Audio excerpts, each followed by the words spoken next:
I wasn't exactly sure what topic I would talk about. And when I asked about the theme of this particular rencontre, when I was told, I said to myself, well, maybe I should try to give a little bit more emphasis on how important it is to educate a girl child.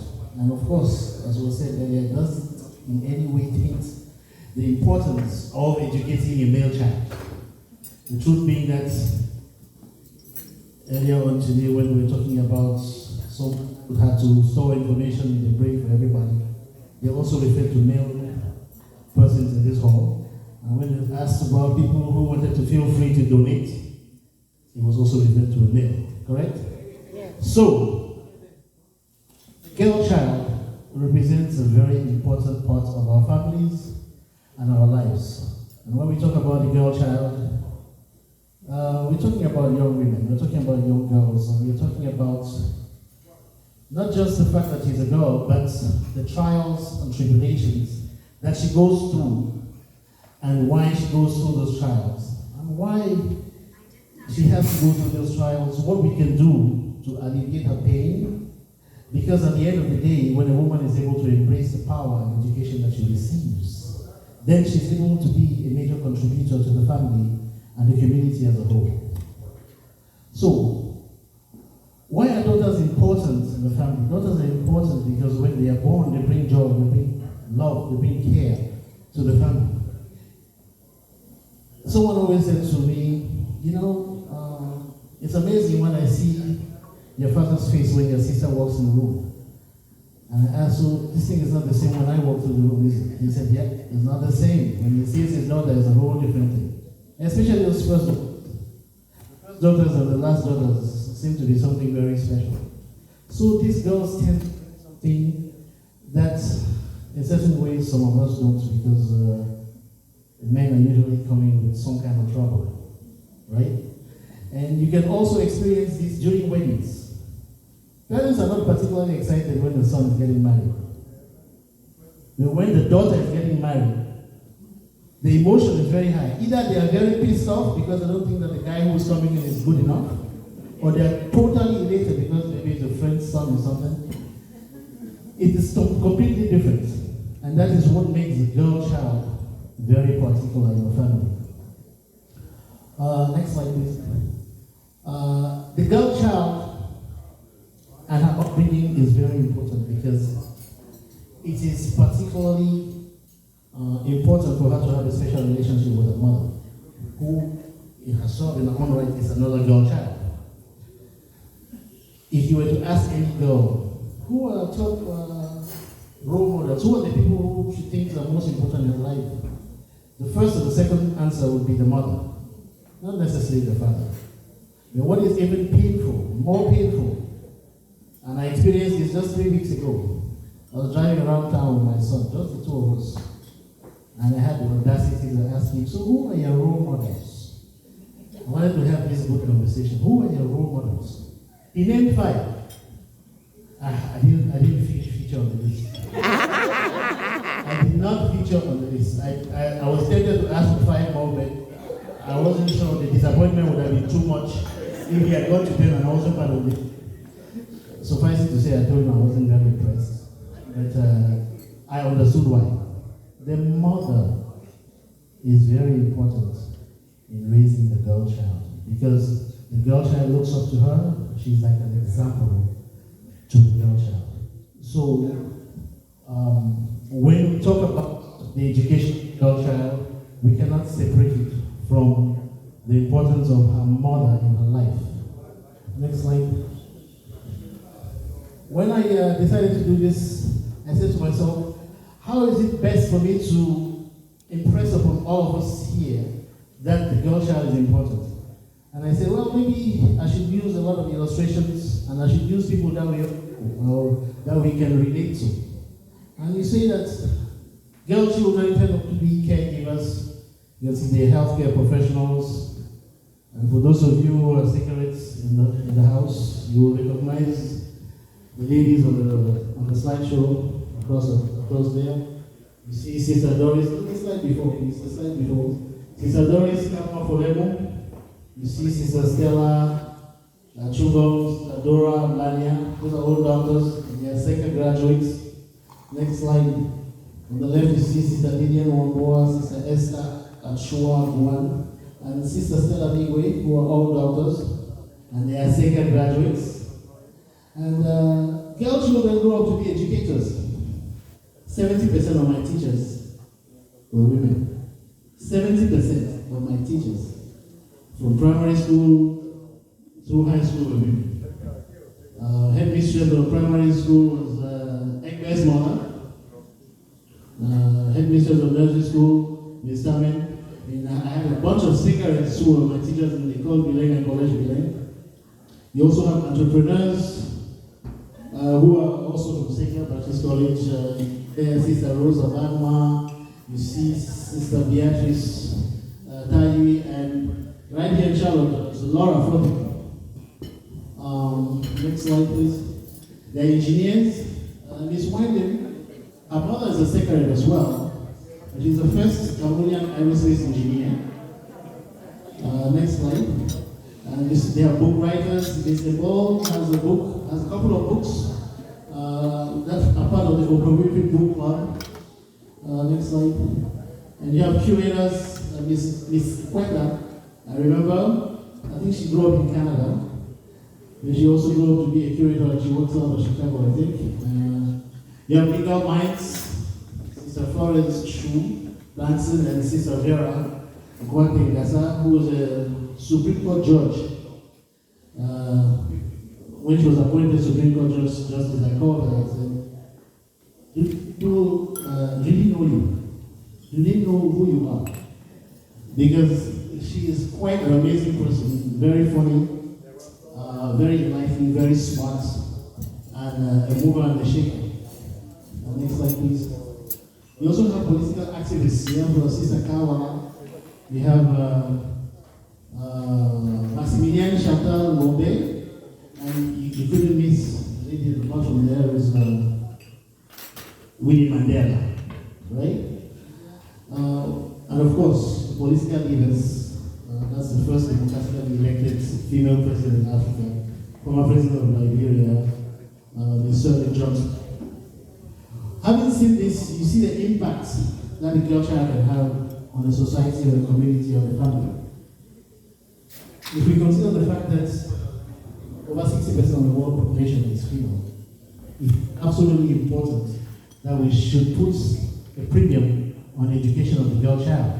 Because if that isn't done, that is a lot that is going to be lost. Next slide.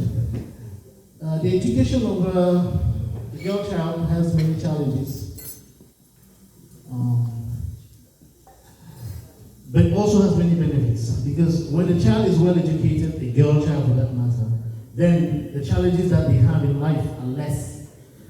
There's less discrimination, there's a decrease or reduction of the gender gap. They're able to contribute to the economy of the community. And when a woman is well educated, she provides a safe and healthy environment for herself, her family, and the community at large. So the woman represents the backbone of the family and the community. She's the backbone of the family because when she's knowledgeable, once more, health is everything. An educated mother provides a safe environment for her children and her family and her extended family. And so the health system is better. There's a decrease in child mortality. There's a decrease in child mortality and infant mortality. And so that emphasizes the fact that we need to make sure that as many women as possible are educated. They are also the backbone of the community. On several occasions it has been mentioned that the woman was the breadwinner of the family. For one reason or the other, be it in a higher or lower socioeconomic area, when a woman is educated and is able to bring some money to the table, the family is better for it. Next slide, please. So, in order to further emphasize how important this is in our community, we should look back at what happened in the 50s. I don't know if anybody can recognize the school that is on the slide, but that is the Bafoot Girls' School. Bafut Girls School in the 1950s, 1960s. And the reason I bring it up is because earlier on I mentioned that most children, or most female children, look up to their mothers. My mother went to that school, the Bafut Girls School. And when you come to know my family, you will understand the importance of life. Next slide, please. So other mothers that some of you would know that went to Bafut Girls School include Mrs. Lucine Kwate, who was the mother of the Vera Kwate I mentioned earlier, the Chief Justice. There's also Ma Mary Fomuso. I think she's Ma Florence Fomuso's mother. I don't know Ma Florence Fomuso. There's also Ma Elizabeth Yakundo, who is the mother to Edith and Anne Yakundo. Next slide. There's Mark Polemu, that I don't have to introduce, but also you know me. Mark Polemu was my best friend's mother too. And below there you have Ma Regina Ainaway, who is well known to many of us. When we see these 6 ladies, and of course the one who's standing over there is my own girlfriend, my mother, Ma Monica. When you see these women, and you look at their children, and the impact that their children have on all of us sitting here, because we know most of them, and there are more mothers who came from Bafut Girls School that I don't remember. This is just a snippet of what I know. You can understand how important it is, because these mothers, into the education out of Bafut Girls School, are able to impact and raise ladies who are influencing Cameroon and the world today. All those doctors you saw up front, and not only doctors in Cameroon, some of them are out in South Africa, others are in Switzerland, some of them work with the WHO. They are influencing healthcare all across the globe. Next slide, please. So, today we are celebrating STA, and all the ladies you saw here today graduated from this school, Sika Baptist College in Victoria, Limbe today. I thought we should see at least where they came from. Next slide, please. Mrs. Baida was one of their principals.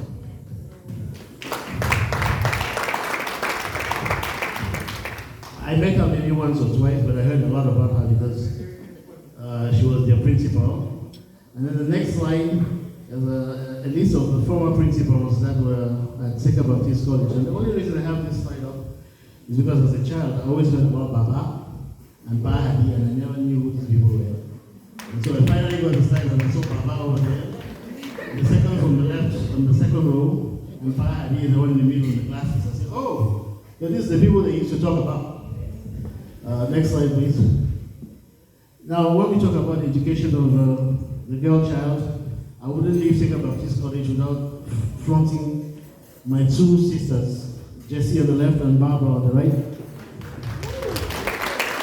If you can put your hands together, Barbara is here to be too. She came to support me as a surprise. She never wanted me to know that she was coming. But unfortunately, I was so smart to delay my stop in the parking lot of the hotel, and she couldn't go inside because I was sitting right on the front looking. And then she finally came out of the car. And here with my 2 nieces, Shasha and Yeti. They are too shy to stand up. But that's okay.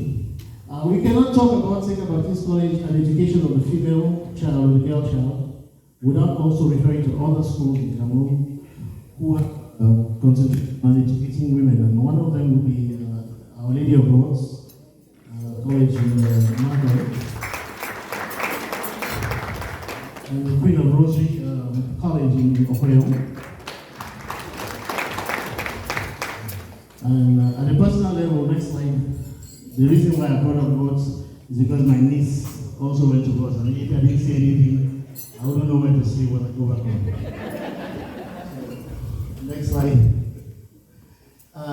When I mentioned the discussion on educating the female child in Cameroon, I said so because the girl child faces a lot of challenges. Cultural challenges, cultural differences, the mindset, economics, geography, religion, and family ties. those are some of the obstacles to the education of the girl child in our country. Statistics show that only 80% of girls between the age of 6 to 14 are able to go to school, as opposed to 94% of the boy children. And of these 80%, 40% of them drop out of school by the time they get to class 5. And so the reasons why they drop out of school, of course, number one on the list is a cultural thing. They seem to think that we are better served when it's a male child who goes to school, and that the woman maybe should stay at home and take care of the house. So these cultural norms do affect the girl child in a negative fashion. Also economic issues, geographical factors. Some children in certain parts of the world have difficulties going to school. There are religious beliefs as well that make it difficult for the female child to go to school. There's the issue of early marriages. When girls are given into marriage at the age of 13, 14, and 15, then it becomes a challenge for them to get an education. Sexual harassment and abuse cannot be overlooked. And as I mentioned earlier, family dynamics, which make us think that maybe if we educated the boy, there's a better chance. By the way, sooner or later, the girl will be given away into marriage. Next slide. As you all know, Cameroon is a patriarchal society. That in itself is a problem. What's a patriarchal society? A patriarchal society is one that is led mostly by men, and there is an uneven or a disproportionate amount of power given to men. When I was reading this slide earlier on, I smiled because it says that a patriarchal society is a society controlled by men, in which they use their power to their own advantage. When I read that particular thing, I said to myself, this must have been written by a woman. Because if I had to fashion that statement, I would have put it in a different way. Well, it is what it is. Because yes, in a patriarchal society, to lead, yes, there's a disproportionate amount of power here and there, and men do use the power that they have in certain ways to their advantage. And the issue would be maybe to see if they could also use that power to embolden our females and our girls so that they could achieve more. We couldn't talk about this topic without facing the controversy of patriarchy or matriarchy in face. The impact, of course, is that there are more men in leadership positions, women earn less. The system normalizes gender bias. Males tend to reinforce male dominance. Next slide. So the major obstacle in the education of the female child is a cultural issue, first of all. And female children are expected to stay at home, take care of the family, while the men go to school. Next slide. This cultural issue is a major impediment to the emancipation of the female child. And so it's one of the issues that needs to be addressed if we are trying to look for a more just and equal society. Right? Next slide. So how do we effect this change? It's never going to be easy to take what you could call power away from anybody. Right? If I have power, I'm not going to give it to you. I'm not just going to give it away because you want it. I think that it's important that we should figure out ways of convincing people to share this power, right? And one of the ways of doing it, there's no better way of doing it than educating each other, right? So the first way of doing it, next slide, is to look for ways to educate our communities so that women or children, girl children, have a better shot at being successful. I chose 5 examples of people who are actively participating in this process. One of them, the first slide back, one slide backwards, please. One of them is Madam Hawa Adamu out of the Northern Province. She's Hausa, and as you can imagine, the Hausa community, many girls are given away in marriage very early. So she's one of the people who is going around educating and requesting that this should stop and that we should change this mindset and try to get girls to go to school as opposed to having them go into marriage at 13, 14, 15. And by the way, from a health standpoint, most of these girls, they have babies really early and they end up having fistulas, and then again, it's a taboo, and for religious reasons, they are abandoned with children and fistulas, and it's over for them. By the time they are 23, 24, nobody wants to be around them because of the difficulties they have with genital mutilation, early marriage, fistulas, children, and so it's a conundrum, it's a mess. Okay, next slide.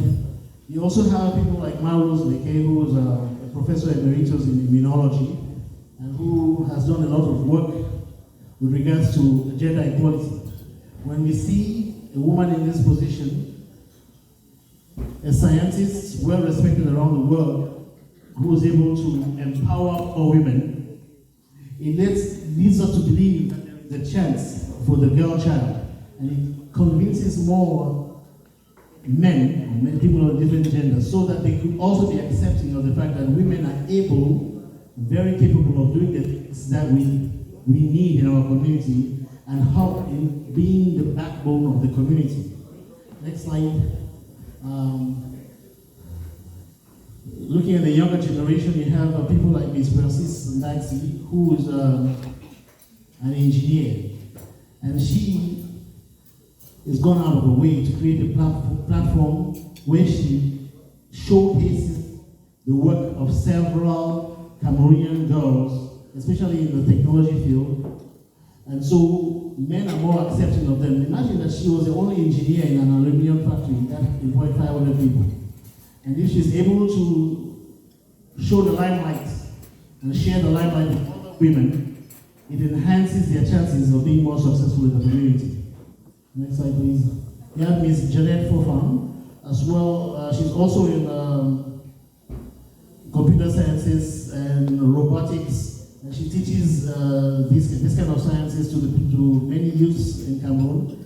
She actually led a delegation or a team of youths who came and presented in Washington, D.C. recently. And this is another way of showcasing the abilities of young girls and encouraging them to get an education and be part of our growing economy.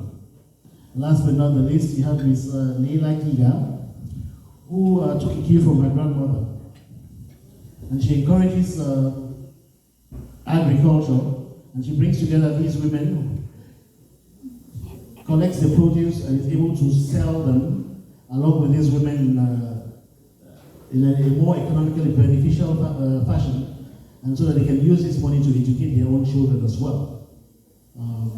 So how do we help shift the paradigm? How do we help to shift the discussion? How do we help to change the mindset so that we are more accepting and that we recognize the importance of educating women?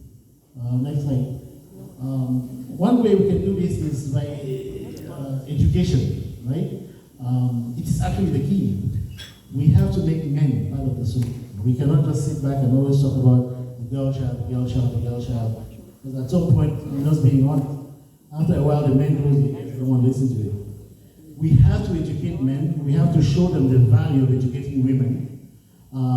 Because if we don't do so, then it becomes difficult to end the violence against women, and it becomes difficult to enable women to get the rights and privileges that they could have or that they deserve. So we need to recognize that women have political power. They also are pivotal at the level of the family and the community, and that without them, the community is really in jeopardy. Okay? So in a quest for a more equal society, we start with the education of men and women. We look for better ways of communicating, right? We establish rules and regulations. This is basically Parliament and the laws that they can bring.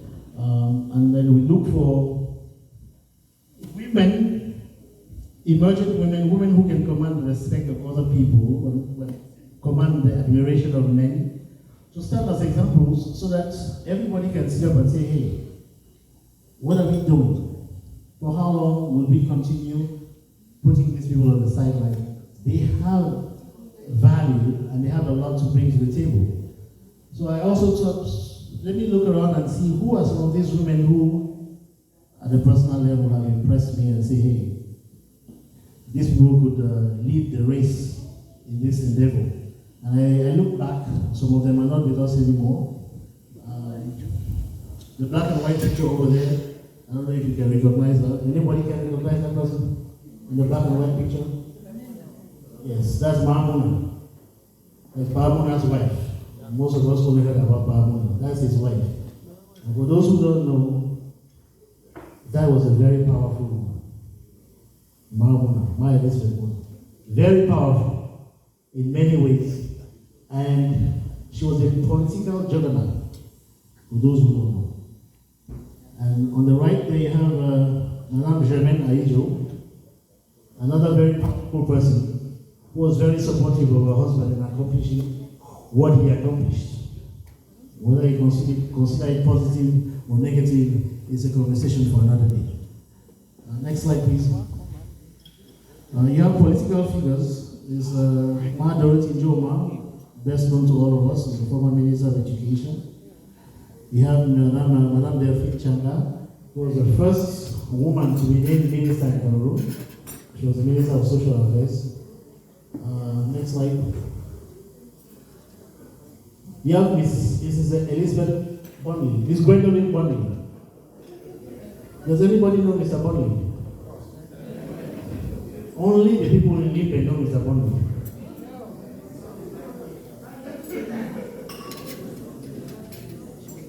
Most people don't know Mr. Bonny. To begin, everybody, most people know Mrs. Bonny, right? Most people know Mrs. Bonny. Then to the right over there, you have Mr. Maino Ndamzoya, who's the current mayor of Fumban and a member of parliament as well. Next slide, you have political activity pressure for me. But we all know have a position when it comes to certain political issues. Next slide. You have business moguls that we escape photo that we don't need to introduce. And then you have movers and shakers. Movers and shakers.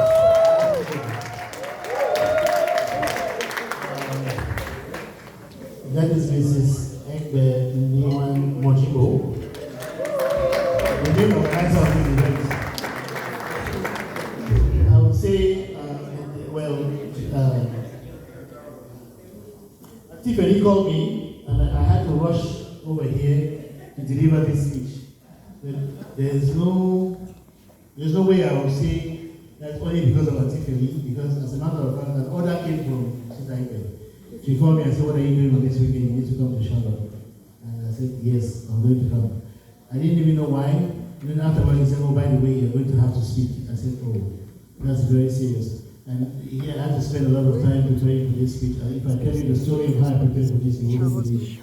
So we have all these people. And I will stay on this slide because it's an opportunity to showcase what can happen from generation to generation. As I mentioned earlier, Sister Egbe's mother was my primary school headmistress. They called me Legia. I think she was the headmistress to a couple of people here too. She has 3 daughters and a son who is of 8. And 2 sisters are sitting on the table over there. You see what one woman can produce. And see that table on the side over there, and the exit end over there, is what that grandma produced. Okay? When we educate one girl, just one, it is possible. The ripple effect is significant. And if it is well done, do I need to tell you how valuable Sister Egbe and her 3 sisters are? I don't need to tell you. Do I need to tell you how valuable these children will become? I don't want to go into their business because they're young. I don't think, but you know that as African parents, we are very proud. I'm just going to leave it at that we are very proud and go from there. Next slide, please. So the crux of the matter is how do we get to a point where we have a more just society, where we have a more equal society. I really don't like the idea of a more equal society. For me, I think that it's far-fetched. I'm sorry, it is far-fetched. A more equal society, no. I would say a more just society, right? A more just society is a better way of looking at it. It is reachable. And I believe that when you want to do something, you shouldn't set your goals too high, because then you end up with disappointment all the time, right? It's a very tricky conversation. It can be very difficult. So when I was preparing for this speech, one morning I was leaving to go to work and I asked my wife, could you pull up some information on the education of the girl child? So she pulled up the information and I came home at night. So I sat down. Mind you, I have not prepared a PowerPoint presentation for at least 20 years. For at least 20 years, I have not prepared a PowerPoint presentation. So that was my first challenge. And when I was asking her about this whole thing, it was not because I wanted the information. Basically, I wanted her to do the presentation. And you have to start with baby steps. Just like I'm telling you that instead of looking for an equal society, we should look for a more just society. That was my way into trying to get her to do the presentation. Because she is the one who is very tech. And when I came back at home, and I asked about the presentation, or about the information, he said, when I got the information for you, she was very excited about it. I got the information for you, and I think that you should do about it, this is what you should do. I actually pulled up this stuff and put it together, because I think that you should do it from this perspective, and blah, blah, blah, blah, blah. I said, man, this is tough. This is very tough. And I said, listen, I wanted just the information because I want to give the presentation from my perspective, not from your perspective. I like your perspective, it's nice. I don't have anything against it, but you are tainting my ideas when you start telling me how to do it. You know, so don't be mad, we'll be together, but I just want the information, then I'll figure it the way I want it, the way I want to present it. And she said, no, it's a very delicate topic, because, you know, sometimes when a man presents something like this and says certain things, the man can be perceived as being chauvinistic. Mm-hmm. Just like I said earlier on, I don't think that we should be talking about a more equal society, but more about a just society. It's a very delicate statement, making it to a group of emancipated women. Mm-hmm. True or false? True. It would make me look like a villain when I say that. But truths must be said. Truths must be said. Nobody in power is going to give you the power. They're not going to give it to you. We have to look for a way to get it without being confrontational. And that is the problem that we as men face when it comes to this issue of equality and a more just society. Correct? Because it is difficult to communicate, because everybody, men and women, are also very sensitive people, especially when it comes to this. Nobody wants to be touched, so we start tiptoeing around the information because that will show how people will react to it. The truth is that we need women, because without women, we are lost.